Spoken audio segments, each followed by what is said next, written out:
I was cut off again. My apologies. So again, the types of sources that you're looking for, the academic journals will be outlined like this: abstract or summary, introduction, literature review, which is all of the research like what you're going to be conducting that precedes an actual study, the actual study, so data, methods, results, and then a conclusion. So if we were to look at this high level research and the sources you're going to be looking through, the literature review section of those sources is going to be most similar to what you're doing now. And so in the future, after you do this research study, after you conduct research and you become familiar with it in your classes, in your junior and senior classes, if you're asked to conduct a study, you will write a research paper that's called a literature review. It's going to precede your actual study, and it looks just like what we're doing now. Just wanted to point that out because you're going to see some sources that are really complex and have these sections, and I want you to be able to know how to navigate through them so that you can find the information you need. I also want you to keep in mind that you're going to see some high-level types of sources with some research that you could only understand if you have a doctorate or a medical degree, or depending on what you're researching, the highest terminal degree you can get. Some of it is going to be really complex. So if you see a source that you don't understand, don't let it discourage you. Simply back out and find a source that's more suitable. In those complex sources, you can find useful information, usually in the conclusion and also in the results and introduction. That's where they're translating their actual data from a study. You can use some of that information there typically. Evaluating sources. How do I know a source is something that I want to use? How do I know a journal is appropriate? All of these things are written by different people who write in a different way, who conduct research in a different way. And so the task of an academic or a researcher is to analyze each source and determine if it's appropriate for use in your research paper to support your argument you're making. First step is to determine trustworthiness. To determine trustworthiness, you want to ensure that the source is current, which means it's typically published within the last 10 years or so, hopefully more current than that it's written by an expert, so a doctor, a professional, a professor, a practitioner of many, many years in the field. You also want to ensure that the source is accurate, provides accurate information, accurate sources, and that the source is unbiased, that there's no vested interest in who's writing it and the topic at hand. You want the research to be completely objective, and you want someone who's written a source to be similar as to how you're writing this research paper. They're, none of themselves are vested in that writing. It's just objective facts and data that's trustworthy, accurate, timely, recent, and written by an expert. Currency. This is how you can analyze, and I promise you I did not name this. This is not my model. This is a model that's been around for years. It's the CRAP, C-R-A-A-P model. This is how you can evaluate sources for trustworthiness. Just remember crap. Oh, crap. We say it a lot. Just remember, for ethos or trustworthiness, this is what you use. It refers to currency. So how timely or recent is the information? How relevant is the importance of the information suitable for your needs? Is it going to provide the information that you need to include in your research? Is it a source of authority? So is the person who is an author or researcher of the source someone who's a professional in the field, who has a degree in the field, a practitioner of many years? So does the person have the authority to make conclusions in the source? Is it accurate? So is it reliable, trustworthy, and correct? So also accuracy is important in terms of, is it written correctly? Is the academic tone good enough? Is the grammar and spelling correct? So accuracy is important, and also purpose, the reason the information exists. If you ask yourself about each of those items in the CRAP model, I almost just want to call it CRAPE, call it something completely different. If you can answer each of those things about your source and answer in the affirmative, then that source is probably great to use in terms of ethos or trustworthiness. You will also use those. I want you to think about ethos, pathos, and logos every time you pick a source to make sure they're balanced. But use that CRAPE model to determine whether or not you actually want to use the source. That's going to be your initial vetting, if you will, of each source.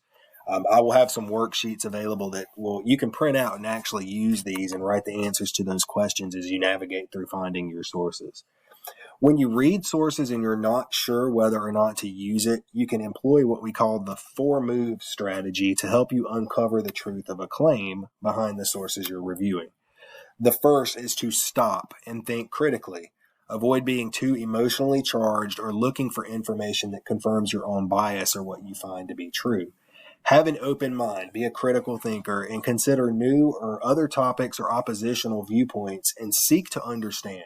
Your ultimate goal is to find objective truth, not to confirm what you think you know or what may be a popular assumption about what you're researching. You are looking for the truth. So suspend yourself, suspend any bias or personal connection you have with your topic, and just always remember you're looking for the truth. And so use that crepe model when you're going through your sources, and ask yourself those questions, but also remember to stop, kind of disengage for a moment, and think critically about your sources first and foremost. Then investigate. Find out who the author is, why they wrote the piece, when it was written.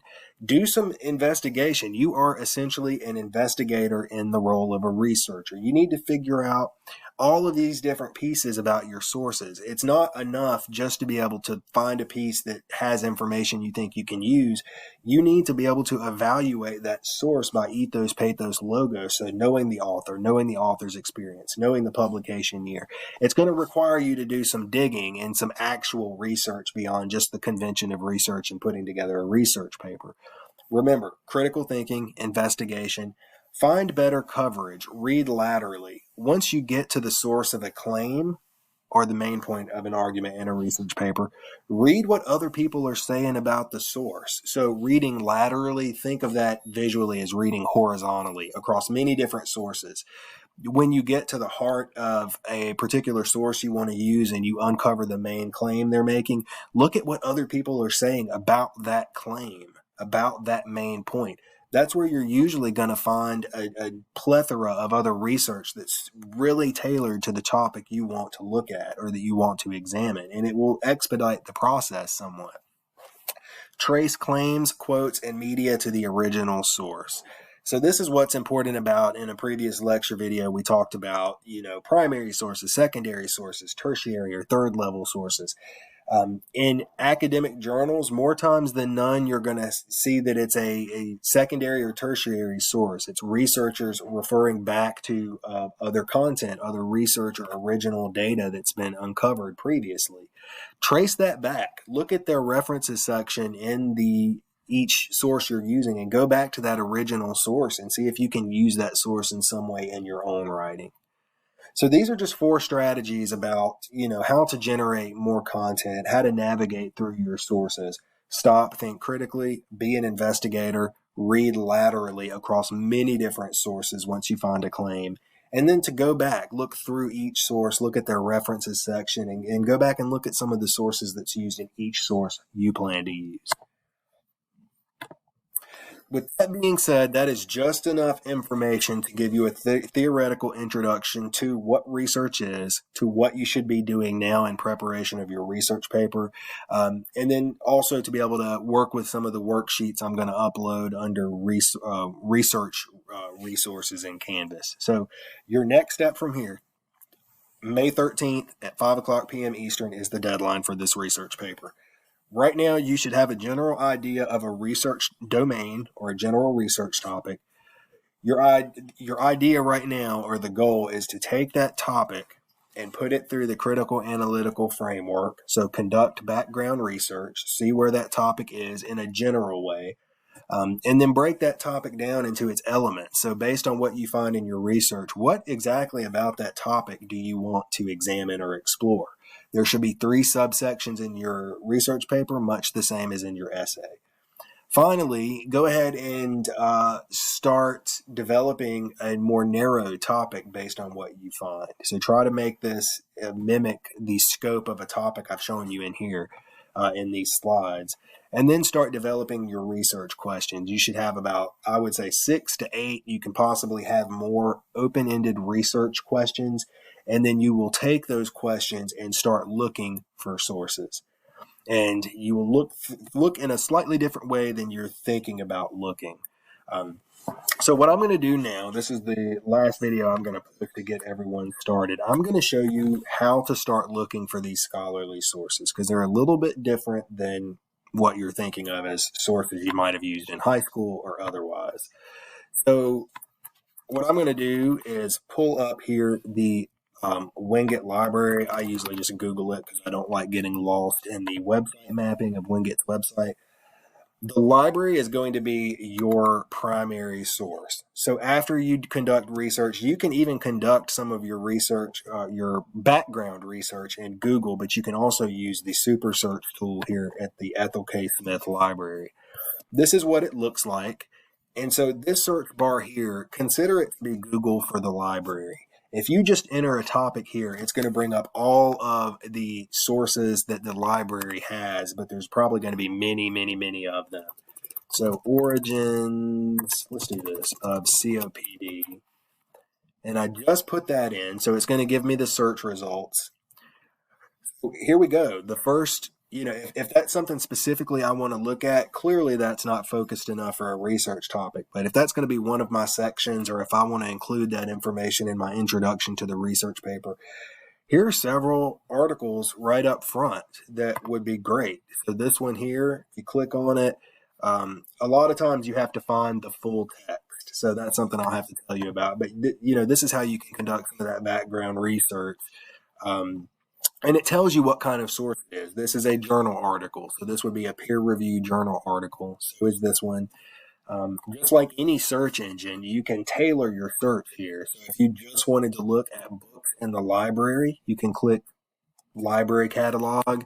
If you wanted to look for ebooks or books where you can find the full text online, you can click that to narrow. You can narrow some of these together.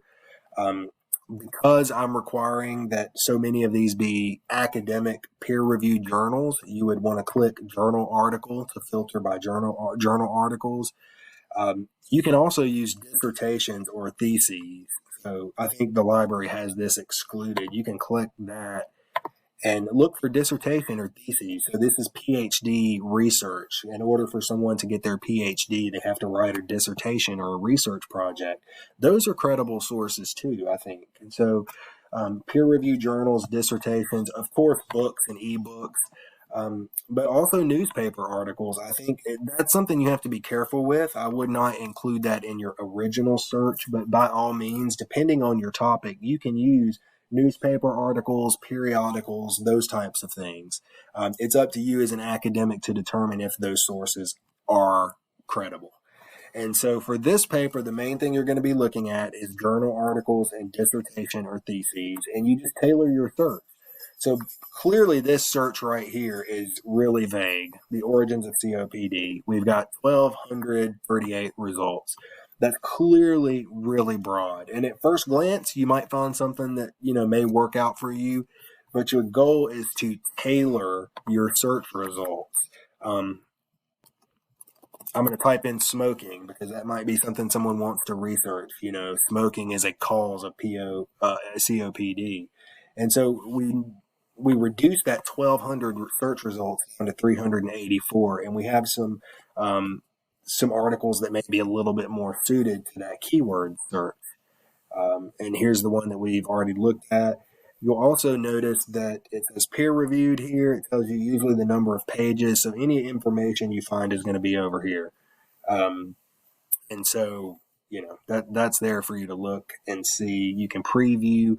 But when you go into these articles, this is what's important about understanding the layout of these types of articles. You can find the full text, for instance, here.